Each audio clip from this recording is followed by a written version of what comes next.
जय माता दी। Class 9th की बी हाई बुक का थर्ड चैप्टर डिस्कस करने जा रहे हैं जिसका नाम है the little girl. It is written by Katherine Mansfield. So Katherine Mansfield का ये जो चैप्टर है द लिटिल गर्ल, इसमें एक छोटी सी बच्ची की बात है जो कि अपने फादर को लाइक नहीं करती है इन द बिगनिंग।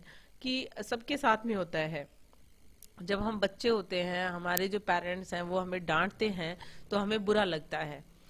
लेकिन जब हम बड़े होते हैं तब हमें ये चीज समझ में आती है, या फिर कोई बाद में किसी बात पे अगर हम नाराज भी हो जाते हैं तो हमें बाद में समझ में आता है कि एक्चुअल में वो हमारे भलाई के लिए, हमें करेक्ट करने के लिए, हमारा ही फ्यूचर सुधारने के लिए ये सब कुछ कर रहे थे। वैसी ही एक स्टोरी ये है जो कि बहुत इंटरेस्टिंग है कि किस तरीके से एक छोटी सी बच्ची है वो अपने फादर से किस तरीके से हेट करती है, लेकिन बाद में उसे रीजन पता चलता है। और एक्चुअल में बाद में हर किसी को ये रियलाइज होता है कि पेरेंट्स जो होते हैं वो हमसे सबसे ज्यादा प्यार करते हैं इस वर्ल्ड में। बट हमें जब वो डांटते हैं, लेकिन जब हमें समझ नहीं होती है तब हमें वो कुछ कह देते हैं कि वो क्यों कह रहे हैं, उसके पीछे की ट्रुथ ना पता करते हुए तब हम उनसे नफरत करने लग जाते हैं। सो इसी बारे में ये चैप्टर है। इसका बिफोर यू रीड पार्ट हम देख लेते हैं। Do you feel you know your parents better now than when you were much younger? कि क्या तुम्हें ये फील होता है कि तुम अपने पेरेंट्स को अब ज्यादा अच्छे से जानते हो, जबकि जब तुम छोटे थे तब तुम उन्हें ज्यादा अच्छे से नहीं जानते थे? दैट मीन्स कि जब वो डांटते थे उनके रीजंस का नहीं पता होता था, लेकिन जब हम बड़े हो जाते हैं, जब हमारे बच्चे हो जाते हैं, या फिर और हम उस एज में होते हैं जब हमें ये पता होता है कि एक्चुअली वो क्यों डांटते थे। Perhaps you know understand the reason of some of their action that used to upset you earlier। और मतलब आप ये रीजन समझने लग जाते हो क्योंकि वो कुछ एक्शन वो ऐसे करते थे, वो किस वजह से करते थे, जो पहले तुम्हें अपसेट करते थे वो आज तुम्हें अपसेट नहीं करेंगे। उन सब चीजों को लेके तुम अब समझने लग गए हो। This story about a little girl whose feeling for her father changed from fear to understanding will probably find an echo in every house home। इस स्टोरी में एक छोटी सी बच्ची है जिसकी जो फीलिंग होती है अपने फादर को लेके वो चेंज होती है इस चैप्टर में। पहले वो डरती है, उसके बाद में वो अंडरस्टैंड करने लग जाती है अपने फादर को। और ये हर एक घर में होता है, हर एक घर में ये चीज आपको देखने को मिल जाएगी। ये स्टोरी हम स्टार्ट करते हैं। To the little girl he was a figure to be feared and avoided. So he यहाँ पे कौन है? उस लिटिल गर्ल के फादर। कि उस बच्ची के लिए जो उसके फादर थे वो कैसी फिगर थे? A figure to be feared का मतलब क्या होता है? A person to be feared कि मतलब सिर्फ और सिर्फ उसे देख के ऐसे ही लगता था उसे कि ये ऐसे इंसान है जिससे डरना चाहिए, क्योंकि बस ये सिर्फ डरावने हैं और इनको अवॉइड करना चाहिए, जितना हो सके दूर रहो। Every morning before going to work, he came into her room and gave her a casual kiss, to which she responded with goodbye, father। सिर्फ उनका ये होता था कि मतलब उनको कुछ भी अच्छा नहीं लगता था अपने फादर में। सुबह सुबह वो जब उसके फादर आते थे काम पे जाने से पहले, उसके रूम में आते थे तो उसे एक कैजुअल सा किस देते थे कि वो ऑफिस जाने से पहले, तो वो जवाब में कहती थी गुड बाय फादर। वैसे वो डरती थी, लेकिन बस ये चीज थी जो मॉर्निंग में उसके फादर जब वो आते थे तो वो गुड बाय करती थी उसे। And oh there was a glad sense of relief when she heard the noise of the carriage going fainter and fainter down the long road. और उसके बाद में जैसे ही वो गुड बाय करती थी और उसे सबसे अच्छा मतलब तब फील होता था, एकदम रिलीफ सा फील होता था जब जिस कैरेज में, जिस व्हीकल में उसके फादर जाते थे, उसकी आवाज जो होती है वो जब रोड पे जाते थे वो अपने व्हीकल को लेके, तो होता है ना कि जब वो दूर जाते जाए तो उसकी आवाज और फेंट होती जाती है और धीमी सुनाई देती है और दूर और दूर। तो उसे ऐसे लगता था ना कि हाँ भाई ये चीज हमसे दूर चली गई है, तो उसे और ज्यादा रिलीफ फील होता था। होता है ना, आप किसी से डरते हो और या फिर हेट करते हो, वो आपके सामने से जाता है और मतलब निकल जाता है, दूर दूर दूर से आवाज आती है व्हीकल की कि हाँ भाई अब पहुंच गया होगा किसी डिस्टेंस पे, कि पीछा छूटा टाइप का जो पर्सन होता है। उसके साथ में भी ऐसा ही था कि वो अपने फादर से बहुत ज्यादा डरती थी, तो वो सुबह ऑफिस जाते थे तो उसे ऐसा रिलीफ फील होता था जब वो चले जाते थे तब। In the evening when he came home, she stood near the staircase and heard his loud voice in the hall। और जब वो शाम के टाइम पे आते थे ना तो उस टाइम पे वो स्टेयर केस पे बैठ सीढ़ियों पे खड़े होके, सीढ़ियों के पास में खड़े होके उनकी आवाज सुनती थी कि उनकी जो ऊंची आवाज थी, जो लाउड वॉइस थी, वो हॉल से आती थी। कि हॉल होता है ना एक कमरा जो सेंटर में होता है, तो उसमें जब वो बात करते थे तो उनकी आवाज वो सुनती थी। Bring my T into the drawing room, hasn't the paper come yet. इस तरीके की चीजें उसे सुनाई देती थी कि उसके फादर उसे काफी रूड लगते थे, कि वो इस तरीके से बात करते रहते थे कि मेरी चाय जो है वो ड्राइंग रूम में लेकर आओ, अभी तक क्या पेपर नहीं आया है। Mother go and see if my papers out there and bring me my slippers. और मदर को कहते थे कि गो, जाओ और पेपर वगैरह जो भी है कि आया है या नहीं वो देख कर लेकर आओ, और मेरे स्लीपर्स भी लेकर आओ। मतलब जो ऑफिस से आने के बाद में जो डेली चीज होती थी वो यहाँ पर लिखी हुई है कि किस तरीके से वो चाय लाने के लिए कहते थे, या स्लीपर्स लाने के लिए कहते थे, या पेपर लाने के लिए कहते थे। यहाँ पर अभी तक जिसको हम लिटिल गर्ल समझ रहे थे और उसका नाम नहीं बताया गया था, तो यहाँ पर उसका नाम दिया हुआ है Kezia. Kezia mother would call to her, if you are a good girl you can come down and take off father's boots. और केजिया की मदर क्या कहती थी केजिया से कि अगर तुम एक अच्छी लड़की हो तो तुम नीचे आओ और अपने फादर के बूट जो है वो उतारो। Slowly the girl would slip down the stairs, more slowly still across the hall and push open the drawing room door. और इस तरीके से वो काफी अपने फादर से डरती थी, तो वो धीरे धीरे आती थी स्टेयर्स से, कि स्टेयर्स के पास में जब वो खड़ी रहती थी, और उसके बाद में और भी धीरे धीरे वो हॉल में आती थी। हॉल को क्रॉस करते हुए वो ड्राइंग रूम का डोर खोलती थी। मतलब स्लिप डाउन का मतलब come down quietly and unwillingly, मतलब बिल्कुल मन नहीं होता था, लेकिन उनकी मदर कहती थी ना कि अगर तुम अच्छी बच्ची हो तो अपने फादर के जो बूट्स हैं वो टेक ऑफ करो, उनको उतारो। तो दैट्स वाई वो आती थी अपनी मदर के कहने पे, बाकी उसका मन नहीं होता था। By that time he had his spectacles on and looked at her over them in a way that was terrifying to the little girl। और उस टाइम तक क्या होता था कि उसके फादर जो होते हैं स्पेक्टिकल्स वहाँ अपने जो चश्मा होते थे वो लगा लेते थे, और उसको इस तरीके से अपने चश्मा में से उस लिटिल गर्ल को इस तरीके से देखते थे उसके फादर कि उसको बहुत डर लगता था। Well, Kezia, hurry up and pull off these boots and take them outside. Have you been a good girl today? और इस तरीके से फिर उससे बात करते थे उसके फादर कि केजिया जल्दी करो, मेरे बूट्स जो हैं वो पुल ऑफ करो और उसके बाद में इन्हें बाहर लेकर जाओ। और आज क्या तुम पूरे दिन मतलब एक गुड गर्ल थी? Have you been a good girl today? I don't know father, कि मुझे नहीं पता फादर कि मतलब मैं आज पूरे दिन गुड गर्ल थी या नहीं थी। दैट मीन्स कि उसके यहाँ पे स्टैमरिंग की वजह से आप सोच सकते हो कि वो कितना डरी हुई होती होगी अपने फादर को देख के, कि वो जो अपना सेंटेंस है वो बिना रुके हुए नहीं कंप्लीट कर पा रही है, स्टैमर कर रही है वो। You don't know if you stutter like that mother will have to take you to the doctor। और फिर वो उसी की तरह ऐसे बोलते you don't know कि अगर तुम इस तरीके से स्टटर्ड करोगी, इस तरीके से स्टैमर करोगी, रुक रुक कर बोलोगी, तो तुम्हें तुम्हारी मदर जो है वो डॉक्टर के पास ले जाएगी। She never stuttered with other people, had quite given it up, but only with father, because then she was trying so hard to say the words properly। लेकिन ऐसा नहीं था कि केजिया स्टेमर करती थी या स्टटर्ड करती थी।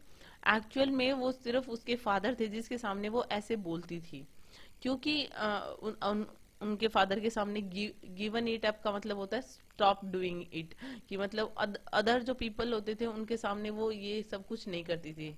She stop doing it, but अपने फादर के सामने इस तरीके से वो स्टटर करती थी।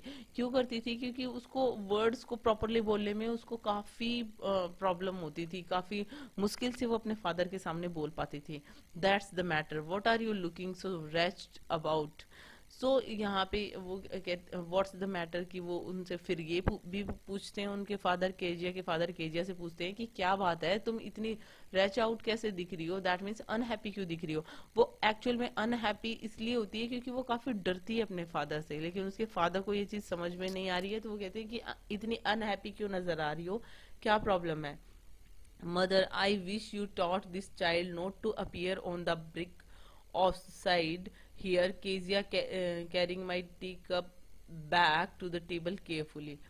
यहाँ पे क्या कह रहे हैं कि वो उनकी मदर से क्या कह रहे हैं कि मैं ये चाहता हूँ कि ये जो चाइल्ड है वो इस तरीके से नजर नहीं आए। दैट मीन्स उनकी मदर से क्या कह रहे हैं कि इस तरीके से ये नजर नहीं आनी चाहिए। On the brick of suicide का मतलब अबाउट टू कमिट सुसाइड, मतलब इतनी बुझी बुझी सी, इतने अनहैप्पी क्यों दिखती है ये, ऐसी ये नजर नहीं आनी चाहिए।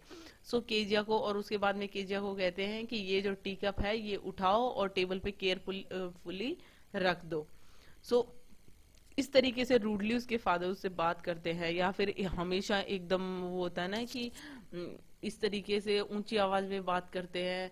सो वो काफी डरती है, और दैट्स वाई वो स्टेमर करती है, दैट्स वाई कि वो इस तरीके से अनहैप्पी रहती है। लेकिन उसके फादर क्या कहते हैं कि उन्हें डॉक्टर को दिखाना पड़ेगा, या फिर हमेशा ऐसी मत दिखा करो जैसे कि होता है ना कि हमेशा इतना बुझा हुआ इंसान की जैसे कि अभी सुसाइड करने जा रहा है। He was so big, his hands and his neck, especially his mouth when he yawned. और उस बच्ची को जो उसके फादर हैं वो काफी बड़े लगते हैं, उसके हाथ, उसकी नेक, और स्पेशली उसका माउथ जब वो उबासी लेते हैं, जब वो यॉर्निंग करते हैं उस टाइम पे उनका मुंह, मतलब एकदम से वो होता है ना कि एकदम जाइंट से पर्सन दिखते हैं। Thinking about him alone was thinking about a giant. और मतलब वो उनके बारे में जब सोचती है ना तो एकदम ऐसे लगता है उसे कि जैसे वो कोई दानव हो, जैसे वो किसी दानव के बारे में सोच रही हो। ऑफ कोर्स एक तो इसके उसके फादर से वो डरती है, और फिर दूसरा वो इतनी छोटी सी बच्ची है, तो ऑफ कोर्स जो बड़े लोग होते हैं, काफी टॉल होते हैं, हेल्दी पर्सन होते हैं, तो वो इस तरीके से उसे नजर आते होंगे उसके फादर, और ऑफ कोर्स वो ज्यादा उनको पसंद भी नहीं थे, दैट्स वाई कि वो उसको एकदम दानव जैसे दिखते थे। One Sunday afternoon grandmother sat her down to the grand drawing room to have a nice talk with father and mother. एक संडे आफ्टरनून को क्या होता है कि उसकी दादी जो है उसको नीचे भेजती है ड्राइंग रूम में। क्यों भेजती है? कि जाओ अपने मम्मी पापा से नाइस टॉक करो, कि मतलब बातचीत करो। But the little girl always found mother reading and father stretch out on the sofa. लेकिन जैसे ही वो नीचे जाती है ड्राइंग रूम में, तो वो मोस्टली क्या देखती है कि उसकी जो मदर होती है ना, वो तो मोस्टली पढ़ती रहती है, रीडिंग करती हुई, और ऑलवेज ऐसा मिलता था उसे। और उसके फादर जो होते हैं वो स्ट्रेच कर रहे होते सोफा पे, मतलब एकदम फैल के सो रहे होते। His handkerchief on his face, his feet on one of the best kitchen, sleeping soundly and snoring. उसके फादर उसको किस तरीके से अपीयर होते थे कि इस तरीके से सोफे पे लेटे हुए, उसका हैंकर चीफ जो होता था, उनका जो रुमाल होता था वो उनके फेस पे होता था, उसके पैरों के नीचे वो तकिया जो काफी कंफर्टेबल होता था, और वो स्लीप कर रहे होते थे, और वो भी खर्राटों के साथ में।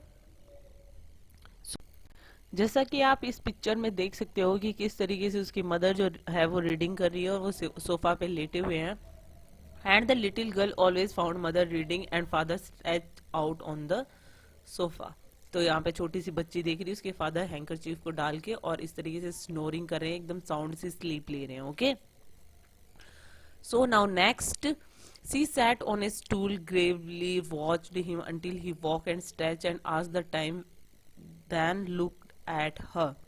और इस तरीके से वो मतलब अपने पेरेंट्स से बात करने के लिए आई है, इसलिए वो एक स्टूल पे बैठ जाती हैं, और वो अपने फादर को देखती रहती है वहां पे, जब तक कि वो उठते हैं और स्ट्रेच करते हैं। ऐसे होता है ना कि उठ कर और इस तरीके से अंगड़ाई लेते हैं, और उसके बाद में वो टाइम पूछते हैं कि भाई क्या टाइम हो रहा है, और फिर उसकी तरफ देखते हैं, दैट मीन्स केजिया की तरफ देखते हैं। Don't stare so Kezia, you look like a little brown all.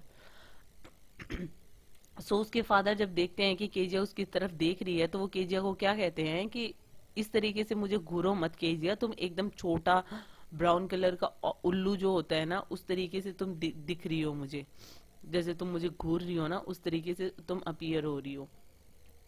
One day when she was kept indoors with a cold, her grandmother told her that father's birthday was next week and suggested she should make him a pincushion for a gift out of a beautiful piece of yellow silk. एक बार क्या होता है कि जब वो अंदर होती है, उसको कोल्ड हो रखा होता है, तो उसके वो अंदर होती है अपनी दादी माँ के साथ में, तो उसकी दादी माँ क्या बोलती है उन्हें कि तुम्हारे फादर का जो बर्थडे है वो नेक्स्ट वीक आने वाला है। सो उसकी ग्रैंड मदर उसे सजेस्ट करती है कि तुम अपने फादर के लिए एक पिन कुशन बनाओ एज ए गिफ्ट देने के लिए, और उसके लिए उसे येलो सिल्क भी देती हैं, येलो सिल्क का कपड़ा देती हैं एक ब्यूटीफुल सा, कि तुम इससे अपने फादर के लिए पिन कुशन बनाओ। Laboriously with the double cotton the little girl stitch three sides. और अब काफी मेहनत के साथ, लेबोरेशनली का मतलब होता है with the lot of effort और डिफिकल्टी के साथ में, बहुत मेहनत के साथ में उसने डबल कॉटन के साथ में डबल धागे के साथ में सिलाई की। उस बच्ची ने तीन साइड उस सिल्क के कपड़े, येलो सिल्क के कपड़े को, but what to fill it with. और फिर वो सोचती है लेकिन मैं इसमें भरूं क्या, मतलब पिन क्वेश्चन बनाने के लिए इसके अंदर कुछ सॉफ्ट सा कुछ भरना पड़ेगा ना, देन मैं फोर्थ साइड सिलाई करूंगी। That was the question. ये उसके दिमाग में एक क्वेश्चन आता है। The grandmother was put out in the garden and she wandered into grandmother sorry into mother's bedroom to look for scraps. So क्या होता है कि जो ग्रैंड मदर होती है वो गार्डन में चली जाती है, और वो शी वंडर्ड इनटू का मतलब होता है went into, mean by chance वो मदर के रूम में चली जाती है, बेडरूम में चली जाती है कि वो देखने के लिए ये कुछ स्क्रैप्स मुझे मिल जाएं, ताकि मैं इस पिन क्वेश्चन को बनाने के लिए इसमें फिल कर सकूं। स्क्रैप्स क्या होता है? स्मॉल पीसीज ऑफ क्लॉथ और paper etcetera that are not needed. कि कोई ऐसी चीजें मिल जाए, या तो मुझे पीस ऑफ पेपर्स मिल जाए या क्लॉथ मिल जाए जो कि अब काम के नहीं है और मैं इसमें भर सकूं। On the bed table she discovered a great many sheet of fine paper, gathered them up, tore them into tiny pieces and stuffed her case, then sewed up the fourth side.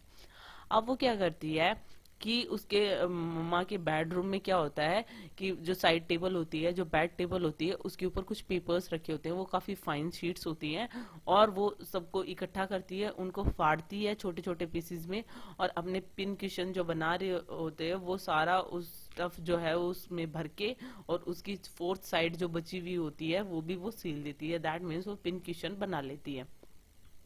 That night there was a hue and cry in the house.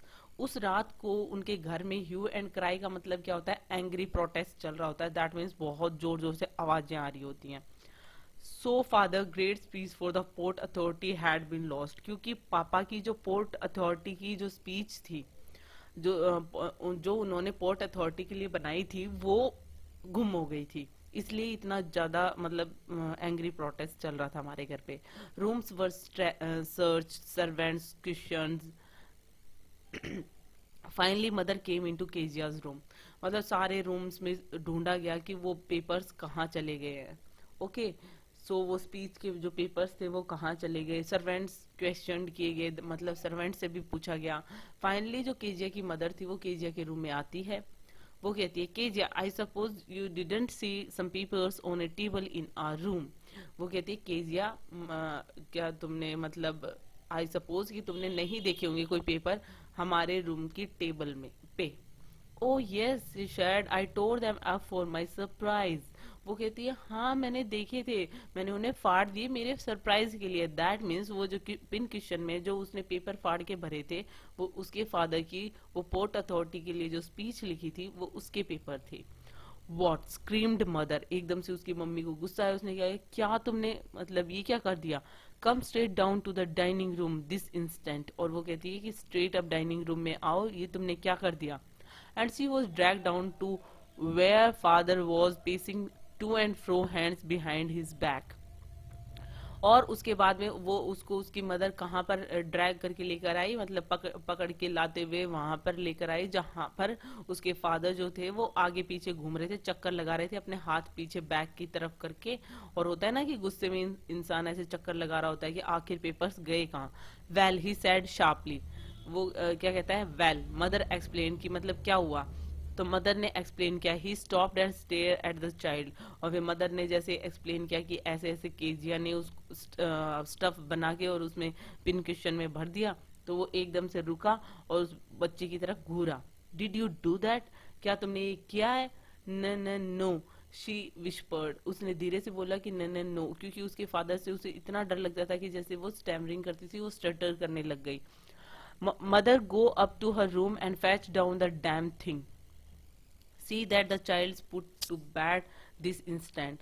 तो mother room में जाओ और वो जो चीज है जो इसने खराब की है, ये क्या स्टफ वगैरह भरा है, वो चीज लेकर आओ, और ये देखो कि अब भी ये बच्चा जो है वो अपने वहां पर जाए सोने के लिए। Then, crying too much to explain, she lay into the shadowed room, watching the evening light, making a sad light pattern on the floor. अब क्या होता है, sorry, sad little pattern on the floor. अब क्या होता है, उसको room में ले जाया गया है केजिया को, और वो रो रही होती है। Actually she want to explain her father कि वो उसने क्यों किया, किस लिए किया, कि मतलब वो पागल तो है नहीं कि ऐसा कुछ करेगी, लेकिन उस बच्ची को नहीं पता था, और इसलिए उसने जस्ट फादर के सरप्राइज के लिए ही वो ये सब कुछ किया था। वो बहुत ज्यादा रोने लग जाती है, और वो एक रूम में ले जाई जाती है जहाँ पे शेडोड रूम, मतलब लाइट्स ऑफ है, इवनिंग लाइट रूम में आ रही है, और एकदम सैड लिटिल पैटर्न बन रहा है फ्लोर के ऊपर, फर्श के ऊपर की। दैट मीन्स कि काफी माहौल जो है वो सैड हो रखा है घर का। Then father came in to the room with the ruler in his hands. और फिर जो उसमें बेडरूम में ले जाया जाता है उसे, और वहां पे उसके फादर जो है वो आते हैं रूम में, और उनके हाथ में एक रूलर होता है, जो स्केल होता है ना, उस जिससे कि पिटाई करते हैं, इस टाइप का रूलर होता है।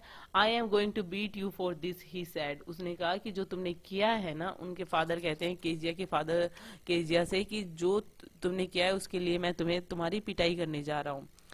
ओह no no, she screamed hiding under the bed clothes. तो वो बेडशीट को के अंदर छुपते हुए वो क्या कहती है, एकदम से चिल्लाती है, नहीं नहीं, कि मतलब उसकी पिटाई होने वाली है, वो डर गई है। ही पुल्ड देम असाइड। और उसके फादर जो है वो बेडशीट को साइड में करते हैं, जिससे उसने खुद को कवर किया था। Sit up, he ordered, and hold out your hands. वो कहते हैं खड़े हो और अपने हाथ जो है वो बाहर निकालो। दैट मीन्स कि स्टिक खाने के लिए रूलर से पिटाई करने वाले हैं उसके हैंड पे। You must be taught once for all not to touch what does not belong to you. उनके फादर ने, केजिया के फादर ने केजिया से क्या कहा कि तुम्हें एक बार सिखाना जरूर पड़ेगा कि तुम्हें उस चीज को हाथ नहीं लगाना चाहिए जो तुम्हारी नहीं है, या फिर तुमसे बिलोंग नहीं करती है, तो तुम उस चीज को कैसे ऐसे ही हाथ लगा दिया। But it was for your birthday. वो फिर से डरी हुई है, वो कहती है कि लेकिन वो सब मैंने इसलिए किया था, वो सब कुछ किस लिए था, आपके बर्थडे के लिए था। Down came the ruler on her little pink palms. और इतना वो उसने बोला था कि उसके फादर ने उसके पाम के ऊपर, उसके हथेली पे, पिंक पाम पे, और जोर से रूलर मारा। Hours later, when grandmother had wrapped her in a shawl and rocked her in rocking chair, the child clung to her soft body. और कुछ घंटों के बाद में ग्रैंड मदर ने उसको एक शॉल में रैप किया, और अपनी रॉकिंग जो चेयर होती है जो हिलती है उसमें बैठी होती है, और साथ में वो बच्ची है उसको गोद में ले रखा है। उस बच्ची ने अपनी ग्रैंड मदर की सॉफ्ट सी बॉडी को पकड़ लिया, हग कर लिया। What did God make fathers for? She sobbed. और एकदम से रोते हुए, सुसकते हुए वो कहती है कि भगवान ने फादर्स को क्यों बनाया है। मतलब वो इतना डरती है, उसके पापा ने उसे पनिश किया, उसको रूलर से मारा। वो अपने ग्रैंड मदर से कहती है कि भगवान ने फादर्स को क्यों बनाया। Here's the clean hanky darling, blow your nose, go to sleep Pat, you will forget all about it in the morning. उसकी ग्रैंड मदर क्या रिप्लाई करती है कि ये साफ सा रुमाल है, इससे अपनी नाक जो है वो साफ करो, क्योंकि वो रो रही होती है। और वो कहती है कि सोने के लिए चले जाओ, सुबह तक तुम सब कुछ भूल जाओगी। मतलब होता है ना बच्चों का मन, की जो हुआ सो हुआ, लेकिन मतलब वापस से खेल में लग जाते हैं। तो इस टाइप की चीजें वो सोचती है कि ये बच्ची भी भूल जाएगी, उसको सोने के लिए भेज देती है। I try to explain to father but he was too upset to listen tonight. वो कहती है कि मैं पापा को एक्सप्लेन करना चाहती थी, मैंने ट्राई किया था कि मैंने वो सब कुछ क्यों किया था, बट वो इतने अपसेट थे कि वो मुझे सुनना ही नहीं चाहते थे। But the child never for God. और जैसा कि उसकी दादी ने कहा था कि सोने के लिए चली जाओ, सुबह तक सब भूल जाओगी, लेकिन उस बच्ची वो बात को कभी नहीं भूली। Next time she saw him, she quickly put both hands behind her back and red colour flew into her cheeks. और क्योंकि वो मतलब उसको रूलर से मार पड़ी थी, इसलिए वो उस इंसिडेंट को कभी भी नहीं भूलती थी। वो जब भी अपने फादर को देखती थी, वो अपने दोनों हाथ पीछे कर लेती थी, और उसके जो रेड कलर के जो चिक्स होते थे, मतलब कि एकदम से उसके जो गाल होते थे वो लाल हो जाते थे, मतलब डर के मारे। The McDonald's lived next door. और मतलब उनके बगल में कौन रहता था? मैकडोनाल्ड्स, मतलब एक फैमिली रहती थी उनके पास में। दे हैड 5 चिल्ड्रन, उनके 5 बच्चे थे। Looking through a gap in the fences the little girl saw them playing tag in the evening. और वो उनके मतलब जैसे ही उनके पास में रहते थे मैकडोनाल्ड्स की फैमिली, बीच में जो फेंसिस थी, उन फेंसिस के बीच में जो गैप होता है, जैसे 4 दीवारी जो होती है, कई बार फेंसिस इस तरीके से लगाए हुए होते हैं अलग डिजाइन के, जिनमें से गैप होता है, तो उस गैप में से वो छोटी सी बच्ची थी, वो मैकडोनाल्ड्स की फैमिली को देखती थी कि किस तरीके से वो टैग खेलते थे। वो जो बच्चे थे, उनके 5 बच्चे थे, शाम को जब वो टैग क्या होता है, a children's game for catching one another, एक दूसरे को, जिसे हम पकड़म पकड़ाई कहते हैं, इस तरीके से वो मतलब एक दूसरे को कैच करने वाला गेम खेलते थे। वो बच्ची देखती थी। The father with the baby Mao on his shoulders, two little girls hanging on his coat pockets, ran around and round the floor bed shaking with laughter. मतलब वो इस तरीके का माहौल देखती थी कि उसके जो फादर होते थे, मतलब जिसके वो 5 बच्चे थे, उनमें से एक जो बच्चा था माओ, उसको तो वो अपने कंधे पे बिठा लेते थे। 2 लड़कियां जो थी उसकी कॉट पॉकेट के उधर चारों चारों चक्कर लगाती रहती, मतलब सब बहुत खुश होते थे। वो उनके फादर भी उनके साथ में बहुत ज्यादा खुश होते थे। Once he saw the boys turn the horse on him and he tried to catch them laughing all the time. और उसने ये देखा कि किस तरीके से जो बच्चे हैं, बॉयज हैं, उनके जो लड़के हैं, वो उनके साथ में खेलते हैं और वो बिल्कुल भी बुरा नहीं मानते हैं। तो वो जो मैकडोनाल्ड्स की फैमिली को देखकर वो काफी इस तरीके की जो फीलिंग्स होती हैं वो केजिया की माइंड में आती हैं कि जो वो बॉयज हैं वो किस तरीके से पाइप होता है, जो पाइप होता है पानी वाला, वो उसके ऊपर डाल देते हैं, पानी डाल देते हैं, फिर उसके फादर उनको पकड़ते हैं, सब हंस रहे हैं, इस तरीके का माहौल देखती है वो। Then it was she decided there were different sorts of fathers. लेकिन उसे अब तक तो ऐसा लगता था कि फादर्स ऐसे ही होते हैं, लेकिन जब उसने मैकडोनाल्ड्स फैमिली के जो फादर थे वो देखे कि बच्चों को किस तरीके से ट्रीट करते हैं, किस तरीके से अच्छे से हंस रहे हैं, उनके साथ में खेल रहे हैं, सो उसे ये चीज समझ में आई कि डिफरेंट टाइप ऑफ फादर्स होते हैं, कि सब अलग अलग होते हैं फादर, सबका अपना नेचर होता है। Suddenly one day mother became ill and she and grandmother went to hospital. और एक दिन सडनली अचानक से क्या हुआ कि उसकी मदर की तबीयत खराब हो गई, बीमार हो गई उसकी मदर, और उसकी मदर और ग्रैंड मदर मतलब उसकी मम्मी और दादी माँ दोनों हॉस्पिटल चली गई। The little girl was left alone in the house with Alice the cook. और जो छोटी लड़की थी वो घर में अकेली थी उनकी कुक के साथ में, जिसका नाम था Alice. Okay, that was all right in the daytime. और मतलब दिन के टाइम पे तो आपको कुक क्या, किसी के साथ में भी छोड़ दो, अगर आपके कोई नेबर्स होते हैं उनके साथ में भी, तो दिन में सब ठीक था, लेकिन रात को बिना मम्मा के तो सोना मुश्किल है ना। सो यहाँ पे बिफोर हम आगे पढ़ें चैप्टर को, आप ये पिक्चर देख लीजिए कि किस तरीके से जो छोटी बच्ची है वो फेंसेस के बीच में से देख रही है मैकडोनाल्ड्स की फैमिली को, कि उनके 5 बच्चे हैं और वो किस तरीके से इंजॉय कर रहे हैं। ओके, सो यहाँ पे the little girl show through the gap on the McDonald's playing tag in the evening. किस तरीके से शाम को जो मैकडोनाल्ड्स हैं वो किस तरीके से पकड़म पकड़ाई खेल रहे हैं यहाँ पे। But while Alice was putting her to bed she grew suddenly afraid. और जैसे ही दिन में तो वो एलिस कुक के साथ में होती है जब उसकी मम्मी और दादी जो है हॉस्पिटल चले जाते हैं, लेकिन रात को उसको मतलब डर लगता था, वो अकेली नहीं सो सकती थी। जब उसे सुलाने के लिए ले जाया गया तो वो डरने लगी। What will I do if I have a night mayor, she asked. उसने अपनी कुक एलिस से पूछा कि अगर मुझे कोई नाइट मेयर आया, नाइट मेयर मतलब अ बैड ड्रीम, कोई एक बैड ड्रीम आया मुझे, तो मैं रात को क्या करूंगी, मतलब मैं तो अकेली हूँ, मैं डर जाऊंगी। I often have nightmares and then Granny takes me into her bed. I can't stay in the dark. It all gets whispery. और उसे वो क्या कहती है डरते हुए कि मतलब जिस तरीके से मुझे बैड ड्रीम्स आते हैं, मुझे काफी बार आते हैं, और उस टाइम पे ग्रेनी मुझे अपने साथ में अपने बेड में सुलाती हैं, क्योंकि मैं बैड ड्रीम्स नाइटमेयर आने के बाद में अंधेरे में नहीं रुक सकती, मुझे डर लगता है। You just go to sleep child said Alice pulling off her socks and don't you scream and wake your poor pa. साथ में एलिस क्या कहती है कि तुम सो जाओ। उसकी सॉक्स निकालते हुए एलिस उसे कहती है, उसकी जो कुक है वो कहती है, और चिल्लाना मत क्योंकि तुम्हारे फादर पुअर पा जो है वो उठ जाएंगे, क्योंकि मतलब काफी काम करके पूरे दिन भर वो थक गए हैं ऑफिस जाकर, तो उनको मत जगाना। वो इस तरीके की एडवाइस देती है उसे, और वो कहती है तुम सो जाओ।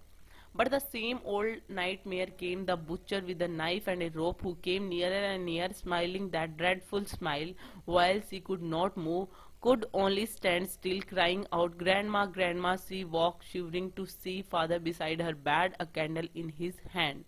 अब क्या होता है कि लेकिन जैसे ही वो सोती है उसको वही ओल्ड नाइटमेयर आता है, वही बैड सा ड्रीम आता है जो उसे कई बार आता है, कि एक बुचर होता है जो कि मांस वगैरह काटते हैं।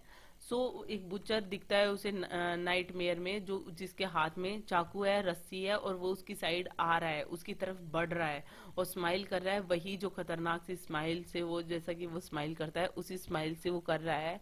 और वो बिल्कुल भी मूव नहीं कर पाती है, एकदम से वहीं पे खड़ी है और जस्ट चिल्ला रही है, ग्रैंड माँ, दादी दादी, इस तरीके से। और उसके बाद में वो उठती है, एकदम से शिवरिंग कर रही होती है, क्योंकि अभी अभी उसने नाइटमेयर देखा था। और वो देखती है कि उसके फादर जो है उसके बेड के साइड में खड़े हैं और उनके हाथ में कैंडल है। What's the matter, he said. और उसके फादर ने आवाज सुनी होगी उसकी, इसलिए कि जब वो सपना देख रही थी, तो वो पूछते हैं कि क्या हुआ है। सो वो क्या रिप्लाई करती है, oh a butcher a knife I want granny. वो कहती हैं कि वही बुचर, एक बुचर थे और उनके हाथ में चाकू था, मतलब उस तरीके की बात बताती है कि, और ये सब कुछ मैंने देखा, मेरे को दादी चाहिए। He blew out the candle, bent down and caught up the child in his arms, carrying her along the passage to the big bedroom. और उसके फादर क्या करते हैं, उसके बाद में कैंडल को बुझा देते हैं, नीचे झुकते हैं, अपनी बच्ची को उठाते हैं, दैट मीन्स केजिया को अपने गोदी में लेते हैं और उसे कैरी करते हैं पूरा पैसेज से, मतलब दैट मीन्स कि वो अपने बिग बेडरूम में लेकर जा रहे हैं उसे। A newspaper was on the bed, he put away the paper then carefully tucked up the child. और उसके बाद में वो देखते हैं कि अपने बेडरूम में जाकर कि उनके बेड पे न्यूज़पेपर रखा होता है, वो उसे उठाकर रखते हैं साइड में, और उसके बाद में वो धीरे से उस बच्चे को सुला देते हैं बेड पे। He lay down beside her, half asleep, still with the butcher's smile all about her. It seemed she crept close to him, snuggled her head under his arm, and held tightly to his shirt. अब क्या होता है कि जैसे उसके father उसको bed पे सुलाते हैं, फिर साइड में खुद भी सो जाते हैं, और अभी भी केजिया को अच्छे से नींद नहीं आई होती है, वो हाफ स्लीप होती है, क्योंकि उसे वही जो बुचर की स्माइल है, जो उसने वो जो नाइटमेयर देखा था, वो उसके अभी भी दिमाग में है, और इसलिए वो डरी हुई है, इसलिए वो अपने फादर के पास में आ जाती है, अपना जो सर है वो अपने फादर के आर्म पे रखती है और उसकी शर्ट को टाइटली पकड़ लेती है, क्योंकि वो डरी हुई है। ओके, सो स्नगल्ड का मतलब क्या होता है, snuggled her head under under his arm का मतलब होता है moved into a warm comfortable position close to another person, that means अपने फादर के पास में उनके आर्म के ऊपर अपना हेड रखती है और उनकी शर्ट को टाइटली पकड़ लेती है। Then the dark did not matter, she lay still. और उसके बाद में अपने फादर के पास में इस तरीके से लेट कर वो सेफ फील करती है, उसके बाद में उसके लिए अंधेरा कोई मैटर नहीं करता है और वो लेटी रहती है। Here rub your feet against my legs and get them warm, said father. और फादर उससे कहते हैं कि अपने फीट को मेरी लेग्स पे रब कर लो ताकि तुम थोड़ी सी गर्म हो जाओगी, काफी वो डरी हुई थी। Tried out he slept before the little girl, sorry tired out, मतलब वो काफी थके हुए थे उसके फादर, इसलिए वो उस बच्ची से पहले ही सो जाते हैं, दैट मीन्स कि वो अपने फीट वगैरह गर्म कर रही है और उस टाइम पे उसके फादर को नींद आ जाती है, क्योंकि वो काफी थके हुए होते हैं। A funny feeling came over हर, और उसे एक फनी सी फीलिंग आती है केजिया को अपने फादर को देखते हुए। Poor father, not so big after all and with no one to look after him. तो वो कहते हैं कि बेचारे पापा, मतलब इतने बड़े नहीं है, मतलब मेरे से भी पहले नींद आ गई उनको, कि मतलब उनको कोई देखने वाला नहीं, मतलब काफी थक गए ना, वो चीज समझ रही है। He was harder than grand mother but it was a nice hardness. और वो सोचती है कि जब उनके पास में वो लेटी हुई होती है कि पापा है ना, in comparison to grandmother, मेरी दादी के कंपेयर में हार्ड है, लेकिन ये जो हार्डनेस है ना ये भी अच्छी है, दैट मीन्स कि जो दादी माँ की जो स्किन होगी, बॉडी होगी, वो थोड़ी सी ज्यादा सॉफ्ट होगी, तो वो हार्डनेस फादर की फील कर पा रही थी, लेकिन उसे काफी अच्छा लग रहा था अपने पापा के पास। And every day he had to work and was too tired to be a mister McDonald, she had torn up all his beautiful writing, she stayed suddenly and side. वो सोचती है उसके बाद में कि वो रोज इतना मेरे फादर काम करते हैं, इतना थक जाते हैं, शायद इसलिए वो मिस्टर मैकडोनाल्ड नहीं बन पाते हैं, क्योंकि उनके पास में भी टाइम हो अपने बच्चों को देने के लिए, मेरे फादर के पास टाइम नहीं है, वो थक जाते हैं, इसलिए मे भी वो ऐसे रिएक्ट करते हैं। और वो सोचती है कि और मैंने उनकी इतनी अच्छी सी लिखी हुई स्पीच को मैंने फाड़ दिया, तो वो चीजें ऑब्वियस सी थी। सो सडनली उसके दिमाग में वो सब कुछ आता है और वो ऐसे साय करती है, एकदम से इस तरीके से उदास होती है कि हाँ मैंने गलत किया था। What's the matter, asked her father, another dream. तो जैसे ही वो ऐसा फील करती है, उसके फादर जो हैं वो जगते हैं और उससे पूछते हैं कि क्या हुआ, कि फिर से कोई ड्रीम देख लिया क्या। Oh, said the little girl, my head's on your heart, I can hear it going. What a big heart you have got, father dear. सो वो कहती है, वो जो बच्ची है वो कहती है कि नहीं, वो उसके फादर के जो हेड है, वो अपना जो हेड है वो अपने फादर के हार्ट पे रखती है, अपने दिल पे रखती है, मतलब ऐसी पोजीशन में वो सो रही है अपने पापा के दिल के बिल्कुल पास में, और वो अपने पापा की हार्ट बीट सुन पा रही है। और वो क्या कहती है कि मैं आपकी हार्ट बीट सुन रही हूँ, आपका दिल जो है वो बहुत बड़ा है डियर फादर। मतलब अब जो उसकी फीलिंग थी अपने पापा को लेकर वो चेंज हो गई है, कि उसे सब कुछ समझ में आ गया है कि क्यों मुझे पापा ने डांटा था, कि ऑफ कोर्स उन्होंने, वो इतनी मेहनत करते हैं, इतने थक जाते हैं, उस दिन मैंने इनकी स्पीच जो थी वो सारे पेपर फाड़ दिए, दैट्स वाई वो इतने गुस्से में होते हैं, लेकिन ये कितने अच्छे हैं, मैं इनके साथ में इतना सेफ फील कर रही हूँ। साथ ही साथ में कि मतलब ये इतने थके हुए हैं, इसलिए मेरे से भी पहले सो गए, तो कितने पुअर फादर वाली फीलिंग उसे आती है। सो वो अब सब कुछ समझने लग गई है। सो जो चीज़ हमने स्टार्टिंग में डिस्कस की थी कि हम हमारे साथ में ऐसा होता है कि कई बार हमें कोई डांट देता है, हमारे पेरेंट्स हमें कुछ कह देते हैं तो हमें फील होता है, लेकिन उनके पीछे का जो रीज़न होता है मे बी हमें बाद में पता चलता है, या फिर हम मैच्योर हो जाते हैं तब पता चलता है कि वो हमारे अच्छे के लिए था। ये चीज़ यहाँ पे केजिया को भी पता चल जाती है। सो वो काफ़ी अच्छा फील करती है और अपने फादर को कहती है कि आपका बहुत बड़ा दिल है डियर फादर। और इसी के साथ में ये चैप्टर खत्म होता है। Hope you like it. If you like it please hit the thumbs up button, please please please subscribe the channel, put your views and suggestion in comment section. So thank you.